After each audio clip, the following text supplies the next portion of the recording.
ברוכים הבאים לאצטדיון בלומפילד. אחרי הרבה מאוד זמן, 15,000 צופים באצטדיון. אנחנו סוגרים את הסיבוב הראשון בליגת 1-0, המחזור ה-13. מפגיש הערב למשחק המרכזי את הפועל תל אביב ואת מכבי חיפה. אלטמן, משם ליוס, באגף שמאל מול קנדיל וסונגרן. גורפינקל איתו, שוב ליוס, שניים עליו, יופי של מעבר, הנה הגבהה למאביס, מנסה שם משהו אקרובטי ולא מצליח, אלטמן משתלט. רודריגז, גורפינקל, החכה לא טובה של סונגרן, עדיין שם ליוס, גורפינקל עם הרוחב, סניור, בנימין בועט מעל המסגרת. יופי של התקפה של הפועל תל אביב, הייתה גם נגיעה של קיוף, יש פה קרש. הנה הגבהה לרחבה, פיירו לא מגיע, רפאלו מנסה להגיע לריבאונד, מצליח, רפאלו מוסר לדין דוד, דין דוד לשרי, וזה יוצא לקרן. וואו, איזה לחץ על השער של סובס. מכבי חיפה הייתה קרובה עכשיו לשער יתרון. צפולסקי בצדק רוצה לחדש את המשחק מהר, למצוא את מכבי חיפה. יצאו 4-5 שחקנים מהר הפועל תל אביב, כבר למעלה. כדי למצוא את חיפה פחות מוכנה, מאביס צ'יבוטה עושה הטיה ובועט החוצה. מהלך יפה של מאביס. גורפינקל משאיר את זה לאלטמן.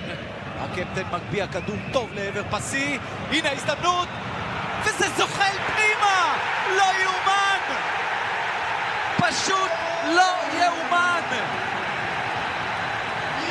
מכבי חיפה, כל השחקנים רצים, כולל קיוף לשופט על נגיעת יד שהייתה שם של ארצ'ל. השופט אומר יד. רגע, נסביר משהו אחד. אם השחקן שכובש אפילו נוגע לו בציפורן, צריך לפסול את זה. מגיע הרבה יותר בקלות לרחבה השנייה. דין דוד שם מעביר את הכדור טוב, עלי מוחמד לצ'רון שרי. וואו! איזו בעיטה טיפוסית של צ'רון שרי. הוא רוצה קרן, הוא לא מקבל. צ'רון שרי לליאור רפאלוב. קורנו. וזה כמעט 1-0 של פיירו. הכדור נוגע במשקוף ויוצא החוצה. 10 המפגשים האחרונים בין הקבוצות מסתיימים בניצחון של הירוקים. ועכשיו צ'יבוטה דוהר כל הדרך, אולי ל-1-0, צ'יבוטה!